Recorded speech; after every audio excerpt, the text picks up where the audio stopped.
How are you mga katami? Today we are here in Batangas to attend the basic rabbit racing seminar hosted by Negosyo Philippines under entrepreneur Mr. Rolando Balbacal, otherwise known as Pappa Rabbitry, and so far this is one of the biggest rabbitry located in Calabarzon. And one of the highlights that I've been waiting is the free rabbit food tasting. So, let's go! Don't forget to hit like and subscribe so that you'll be notified whenever I have a new video upload.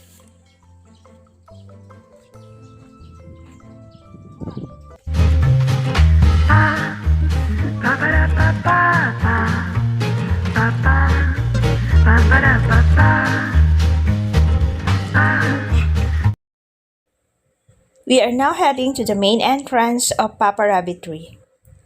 For those interested, the seminar schedule is usually announced at their FB page in Pappa Rabbitry. You need to take temperature check and register at the entrance. The seminar includes free breakfast meal and lunch with, of course, rabbit meat, and they serve as a rescaldo with rabbit meat, brewed coffee, puto, and suman for breakfast. If you're going into this business, you need, of course, to taste the rabbit meat. Babae, lalaki. Yan. Lalaki?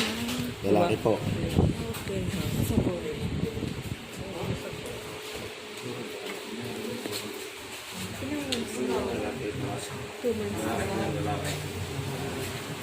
Sir, ilang buwan yung pinakamagandang ma-determine yung gender ng plates? Sir, 2 months.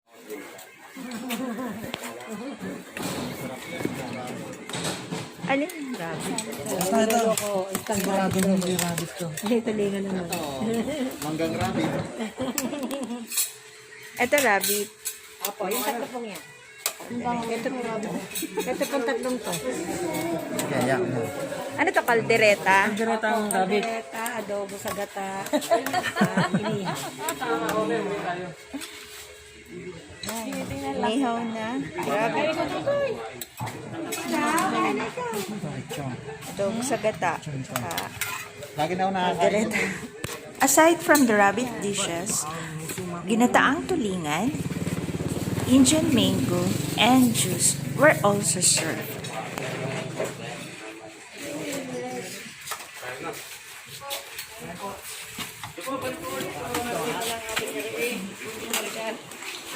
Talagyan ng ulam na rin.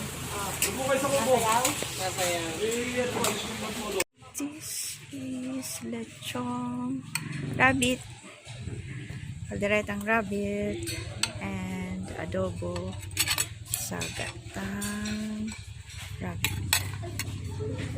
That's it. So,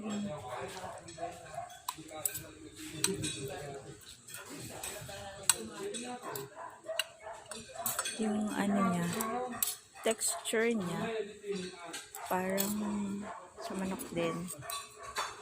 Ayan.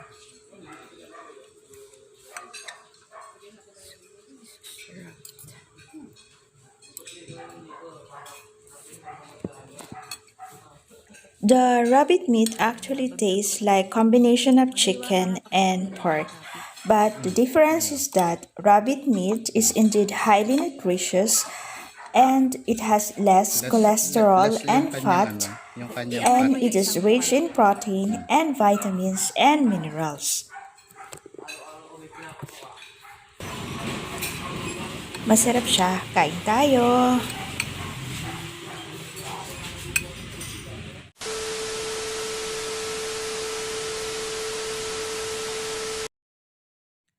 Pappa Rabbitry is located at San Nicolas, Batangas, and the farm contains an estimated almost 3,000 rabbits. They have almost all kinds of rabbits, from meat type, imported, and pet rabbits.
Rabbit meats have long been enjoyed as a food by many people across the world.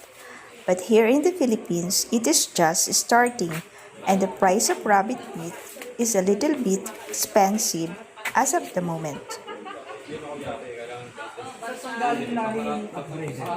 Upgraded sir, ang sa gasar na bibili. Local, earth one, kaya lang wala na kung ito. Ang produce ko 3,000 sir.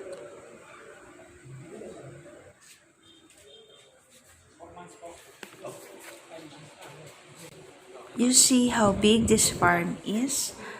You can as well buy cages aside from buying rabbits from Pappa Rabbitry.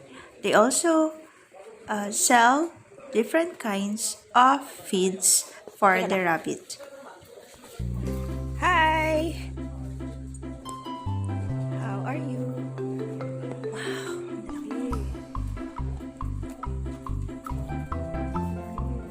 they're so big. That's so big.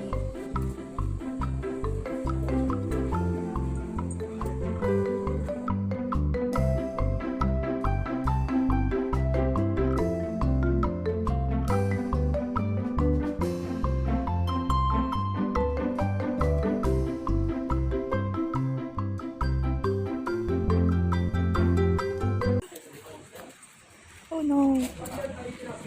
Namatay siya. Sabihin mo doon, may patay. Hala.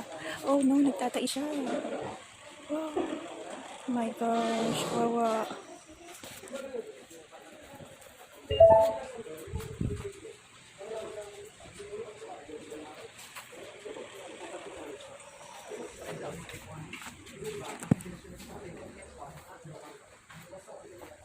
So big.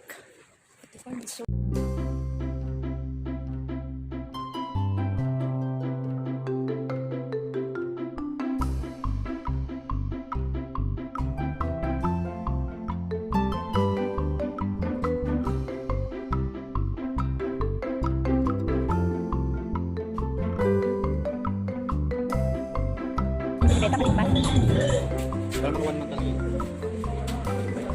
ito, tatanggalin ko, mag-e-edit tuloy ako.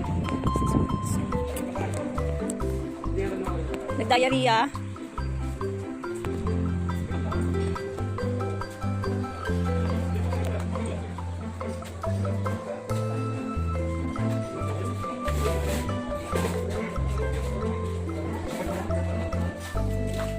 Magkano yung ano guys? Yung palomina, tapos lionhead na. Ganon, magkano? Hindi, yung palomina lionhead ko.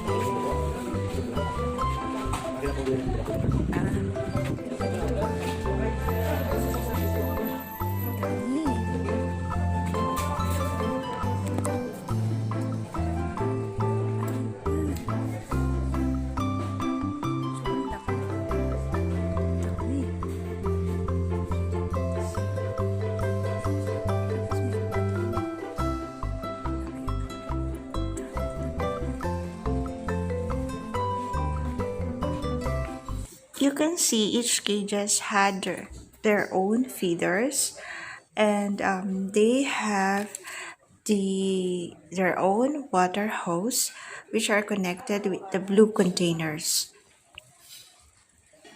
One thing good for this seminar, they will teach you everything about do's and don'ts in rabbit raising, which includes what kinds of grasses should you feed to them and what kind of feeds should you feed your rabbits. And also, after the seminar, you can choose and buy right away the rabbits that you want.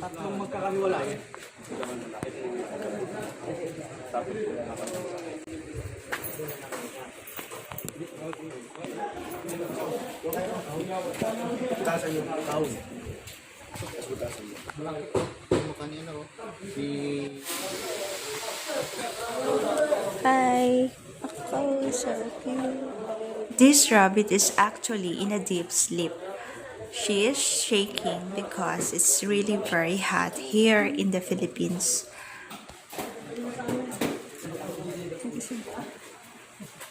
Actually, the farm is well ventilated. They have provided enough ventilators for the rabbit, but it is really hot.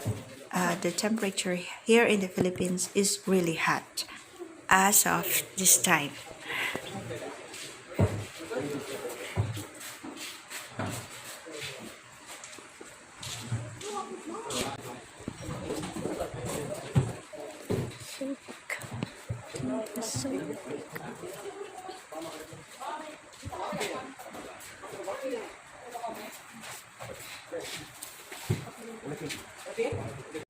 I would like to thank Mr. Rolando Balbacal, the owner of Pappa Rabbitry, for being so accommodating and very kind to us.